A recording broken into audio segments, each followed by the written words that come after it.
Delhi NCR में कोहरे की कहर जारी है। दिल्ली, नोएडा, गाजियाबाद, मथुरा, आगरा समेत यूपी के कई जिलों में कोहरे और शीतलहर का डबल अटैक देखने को मिल रहा है। कोहरे के चलते विजिबिलिटी काफी कम है, वहीं ठंड भी काफी बढ़ गई है। प्रयागराज महाकुंभ के 5वें दिन श्रद्धालुओं का सैलाब उमड़ा है। उधर अलीगढ़ में करणी सेना ने 125 साल पुराने शिव मंदिर को कब्जा मुक्त कराने की मांग उठाई है। आरोप है कि मुसलमानों ने इस पर कब्जा कर रखा है।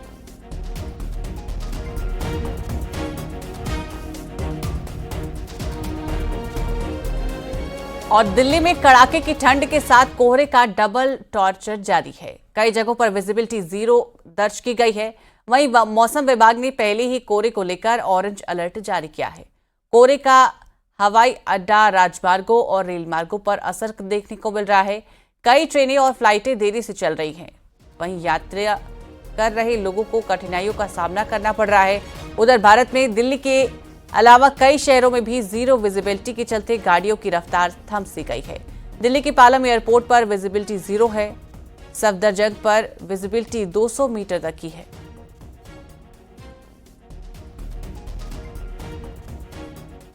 इन दिनों पूरा उत्तर भारत कोहरे के आगोश में है।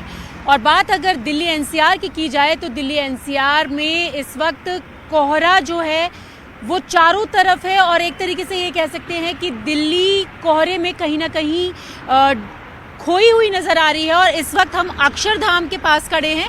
अक्षरधाम के पीछे आप तस्वीर देखें, यानी कि मेरे पीछे जो अक्षरधाम है वो कहीं खो गया है। तो कह सकते हैं कि इस कोहरे के आगोश में अक्षरधाम खो गया है। और विजिबिलिटी भी बहुत सारी जगहों पर बेहद ज़्यादा कम है। पालम एयरपोर्ट पर विजिबिलिटी 0 के बराबर है। सफदरजंग पर भी विजिबिलिटी बेहद ज़्यादा कम है। और मौसम विभाग ने भी ये साफ कर दिया है कि इस तरीके की स्थिति अगले 2 दिन तक रहने की संभावना उनकी तरफ से जताई गई है। क्योंकि 17, 18, 19 तारीख को बेहद ज़्यादा कोहरा रहेगा, डेंस फॉग की स्थिति रहेगी। और डबल अटैक तब होगा जब कोहरे के साथ साथ बारिश की संभावना भी मौसम विभाग की तरफ से व्यक्त की गई है। तो दिल्ली एनसीआर में इन दिनों मौसम की बात करें तो नैनीताल, शिमला का मज़ा आप दिल्ली एनसीआर में ले सकते हैं। और जिस तरीके से मैं आपको दिखा रही हूँ तो कोहरे की आगोश में खोई हुई दिल्ली नज़र आ रही है। और एक अलर्ट भी जारी किया गया है, ऑरेंज अलर्ट भी जारी है। और साथ ही साथ मौसम विभाग की तरफ से लोगों के लिए भी अलर्ट दिया गया है कि जो लोग अपने सुनिश्चित मार्ग से अपने ऑफिसेज या कहीं काम के लिए, ज़रूरी काम के लिए जाते हैं तो गाड़ी की स्पीड जो है वो कम रखें, अपने गाड़ी की हेडलाइट्स को ऑन करके रखें ताकि किसी तरीके की दुर्घटना होने की संभावना यहाँ पर ना रहे। और पूरे दिल्ली पर कोहरे की सफेद चादर छाई हुई है। जहां तक नजर आ रहा है वहां सब कुछ धुंधला ही धुंधला है। कोहरे के चलते इंडिया गेट तो पूरी तरह से अदृश्य हो गया है। दिल्ली में आज भी कोहरा बना हुआ है। मौसम विभाग के अनुसार आज कोहरे का ऑरेंज अलर्ट है। इस वक्त हमारी मौजूदगी है नेशनल स्टेडियम के बाहर और यहां से हम आपको तस्वीरें दिखा रहे हैं कि किस तरीके से इंडिया गेट आपको नजर नहीं आ रहा है। ये पहले इंडिया गेट से पहले इस तरफ से अगर हम देखते हैं तो सुभाष चंद्र बोस की एक मूर्ति लगी हुई है जो बेहद धुंधली नजर आ रही है। और आम दिनों में इसके ठीक पीछे इंडिया गेट नजर आता है जो बिल्कुल भी नजर नहीं आ रहा है। जाहिर तौर पर कोहरे की वजह से विजिबिलिटी पर भी फर्क पड़ा है। रेल यातायात की अगर बात करें तो तकरीबन 30 ट्रेन जो है वो कोहरे की वजह से प्रभावित है। और आईजीआई एयरपोर्ट पे अगर बात की जाए तो तकरीबन 130 डिपार्टिंग और अराइविंग फ्लाइट्स पर कोहरे का असर है। रात 12 बजे से अगर बात की जाए तो 130 फ्लाइट्स पर असर है। यातायात, ट्रेन यातायात पर भी फर्क पड़ रहा है। ऐसे में वो लोग जो घरों से निकल रहे हैं उनको थोड़ा कोहरे का सामना करना पड़ सकता है। हालांकि फॉग बहुत ज्यादा डेंस नहीं है लेकिन फिर भी विजिबिलिटी पर इसका असर बना हुआ है। और जम्मू कश्मीर में बर्फबारी का दौर जारी है और उसका असर मैदानी इलाकों में भी देखने को मिल रहा है। श्रीनगर और डोडा में हुई ताजा बर्फबारी से पर्यटकों के चेहरे खिले हुए हैं। कल से बर्फबारी हो रही है और इसकी वजह से वादियों में हर जगह कुदरत की सफेद चादर देखने को मिल रही है।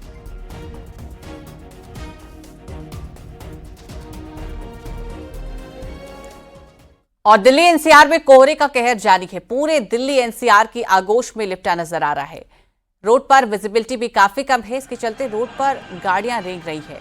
साथ ही गाड़ी चलाने वालों को हेडलाइट जलानी पड़ रही है। बारिश के चलते मौसम साफ हुआ है, लेकिन कोहरा और बढ़ गया है। रात की बात यह है कि बारिश के चलते हवा साफ हुई है, एयर क्वालिटी में थोड़ा सुधार हुआ है। घने कोहरे और शीतलहर के चलते रेल और सड़क यातायात प्रभावित हुआ है। ज्यादातर ट्रेनें 6 से 30 घंटे तक लेट चल रही है।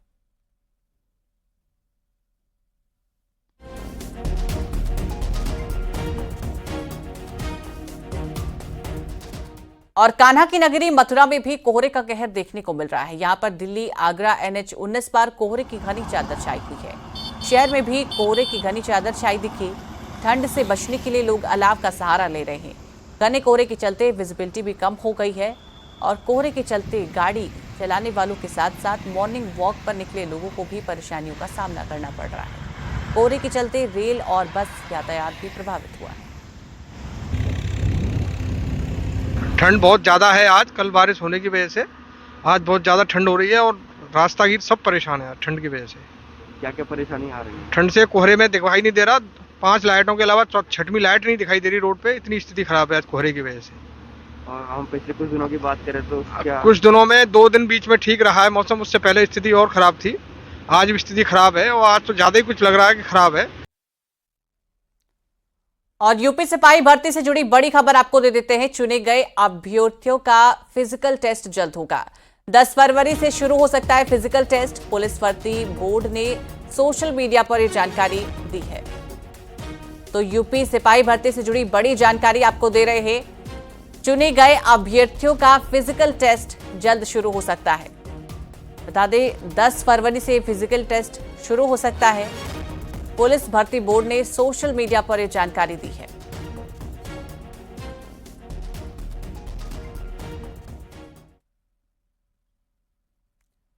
और दिल्ली विधानसभा चुनाव के लिए बीजेपी ने 40 स्टार प्रचारकों की लिस्ट जारी की है। बीजेपी ने प्रधानमंत्री नरेंद्र मोदी, गृह मंत्री अमित शाह, रक्षा मंत्री राजनाथ सिंह और केंद्रीय मंत्री जेपी नड्डा समेत 40 नेताओं को स्टार प्रचारक बनाया है। 40 स्टार प्रचारकों की लिस्ट में 9 नेता सिर्फ यूपी में के हैं, जिसमें सीएम योगी की डिमांड सबसे ज्यादा है। उत्तराखंड के निकाय चुनाव में भी सीएम योगी की डिमांड बढ़ गई है।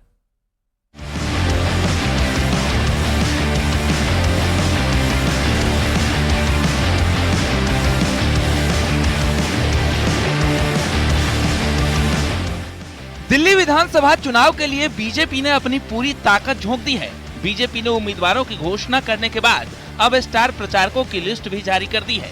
बीजेपी ने प्रधानमंत्री नरेंद्र मोदी, गृह मंत्री अमित शाह, रक्षा मंत्री राजनाथ सिंह और बीजेपी अध्यक्ष और केंद्रीय मंत्री जेपी नड्डा समेत 40 नेताओं को स्टार प्रचारक बनाया है।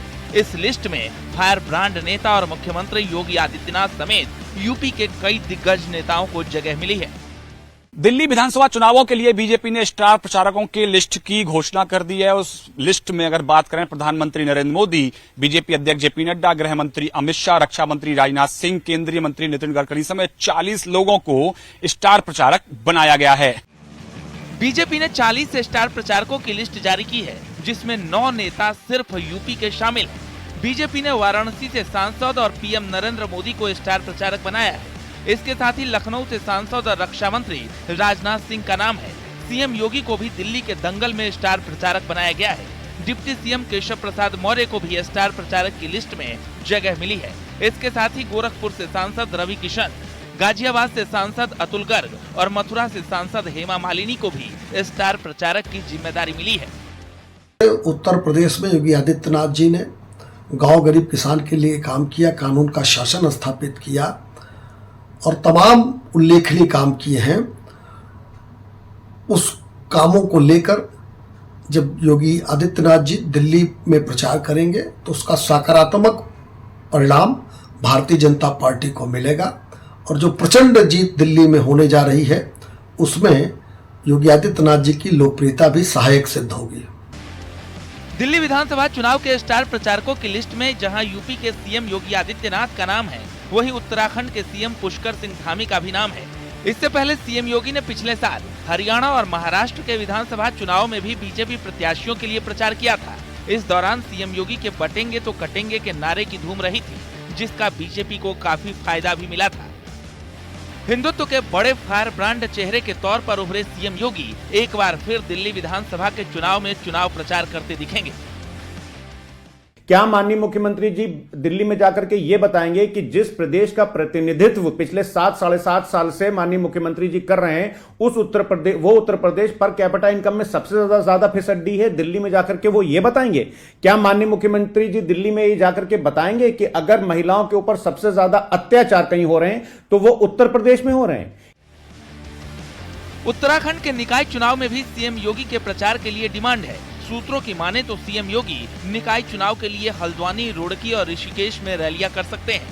साल 2020 में हैदराबाद में भी सीएम योगी निकाय चुनाव के लिए प्रचार कर चुके हैं। ऐसे में अब दिल्ली फतेह के लिए यूपी के दिग्गजों की फौज बीजेपी प्रचार के लिए उतार रही है। उत्तराखंड, यूपी और बिहार के खासकर पूर्वांचल के क्षेत्र के लोगों को साधने के लिए बीजेपी ने खासकर उत्तर प्रदेश के नेताओं पर दाव लगाया है। उसके साथ साथ अगर बात करें, उत्तराखंड के मुख्यमंत्री पुष्कर सिंह धामी को भी स्टार प्रचारकों की लिस्ट में जगह दी गई है। यानी कि अब उत्तर प्रदेश के नेताओं के ऊपर पूरा दारोमदार है दिल्ली में बीजेपी में सत्ता में वापसी का। कैमरा पर्सन प्रकाश गुप्ता के साथ पवन गौड़, नेटवर्क 18, दिल्ली।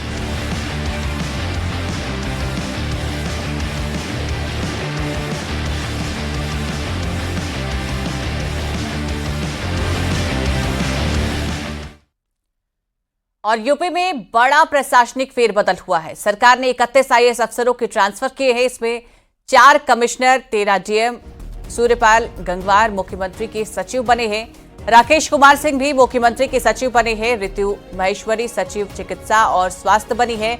वहीं विशाख जी लखनऊ की डीएम और जितेंद्र प्रताप सिंह कानपुर के डीएम बनाए गए हैं।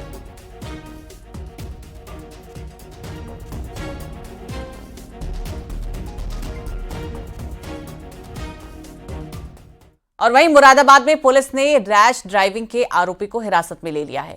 बताया जा रहा है कि पत्नी कार में प्रेमी संग बैठी रही और पति कार के बोनट पर लटका रहा। इस तरह से कई किलोमीटर तक कार रोड पर दौड़ती रही। पत्नी को कार में प्रेमी संग देखकर युवक ने कार रोकने की कोशिश की, जिसके बाद प्रेमी ने युवक को टक्कर मारकर कार दौड़ा दी। इसके बाद बोनट पर लटके पति को लेकर प्रेमी कार को दौड़ा रहा था। कई किलोमीटर तक उसे किसी तरह से रोका गया। इसके बाद बीच हाईवे पर जमकर हाई वोल्टेज ड्रामा हुआ। पीड़ित युवक की शिकायत पर पुलिस ने कार्रवाई करते हुए आरोपी प्रेमी को हिरासत में ले लिया है और कार भी जब्त कर ली है। बता दें कि पूरा मामला मझोला क्षेत्र का है।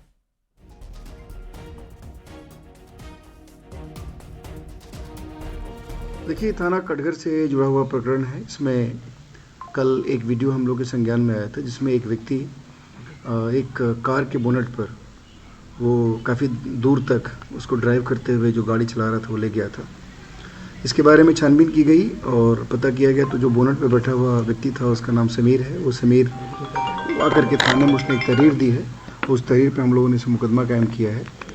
बेसिकली उसका ये कहना था कि वो जो व्यक्ति है जो गाड़ी ड्राइव कर रहा था, इसका नाम माहिर है, ये उसकी पत्नी को लेके कहीं जा रहा था और उसी आरोप पर उसने इसको रास्ते में इंटरसेप्ट करने का प्रयास किया। और वहीं अलीगढ़ की शमशाद मार्केट में मंदिर मिलने का मामला सामने आया है, जहां एक शख्स ने अपने पूर्वजों की बनाई गई मंदिर को लेकर कब्जे का दावा किया है, जिसके बाद अब करणी सेना ने पीएससी के साथ मिलकर मंदिर को कब्जा मुक्त कराने की मांग की है। आरोप है कि 125 साल सन 1899 में मंदिर और कुआं बनाया गया था, जिस पर कुछ मुस्लिम समुदाय के लोगों ने कब्जा कर रखा था। इसके बाद मंदिर के संस्थापक अभिषेक अग्रवाल ने करणी सेना से शिकायत की है। अब इस मामले को लेकर करणी सेना ने एसीएम से मिलकर जल्द से जल्द कब्जा मुक्त कराने की मांग की। क्या प्रकरण है? ये हमारा 125 साल पुराना दादलाई मंदिर था, शिव मंदिर, और कुआं था, वहाँ धर्मशाला थी। उस पर कट्टरपंथियों ने कब्जा कर रखा है। मंजिल मकान बना लिए हैं, वहाँ कब्जा कर रखा है। कितनी प्रॉपर्टी? 460 मीटर जगह है वो मंदिर की और कुएं की और धर्मशाला की, उस पर कब्जा कर रखा है। स्थापना किसने की थी मंदिर की? स्थापना हमारे परबाबा लाला गट्टरमल जी को उनको जगह दी गई थी, उन्होंने स्थापना की थी वहाँ। हाँ। गोकुल चंद जी जो उनके ऑनर थे, हाँ। उनके जो बेटे थे, उनके नाम से गोकला का चौराहा मशहूर हुआ। उनका वहाँ कत्ल कर दिया गया था मंदिर के ऊपर। शिवलिंग पर उनकी गर्दन काट कर चढ़ा दी गई थी। जब से गोकला का चौराहा मशहूर हुआ, उसके बाद से वो आज तक विवादित चल रहा। और वहीं मेरठ एक्सप्रेसवे पर अज्ञात गाड़ी की टक्कर से एक तेंदुए की मौत हो गई है। तेंदुए को देखने वालों की भीड़ लग गई है। वन विभाग की टीम ने तेंदुए के शव को अपने साथ ले लिया है।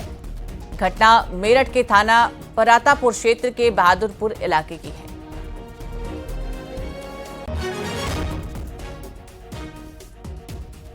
तो मेरठ में तेंदुए की मौत हुई है। अज्ञात गाड़ी की टक्कर से ये मौत हुई है। फिलहाल शव को वन विभाग अपने साथ लेकर गई है। बता दें कि पूरा मामला बहादुरपुर की है।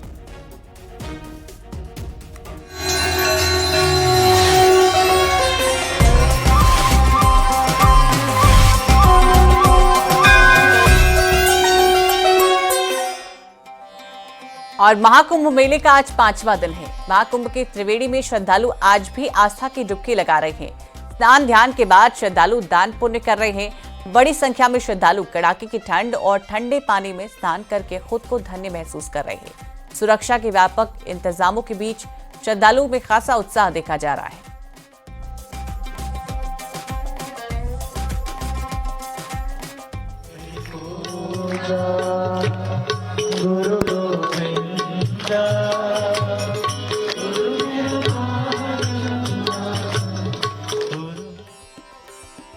और महाकुंभ में सिर्फ बाबा ही नहीं बल्कि पशु पक्षी भी भक्ति में लीन है। वहीं महाकुंभ में आए कबूतर वाले बाबा ने श्रद्धालुओं का ध्यान खींच लिया है, क्योंकि इनके साथ रह रहा कबूतर करीब 10 सालों से बिना कैद इनके पास रहता है। और तीसरी बार बाबा के साथ कबूतर ने भी स्नान किया।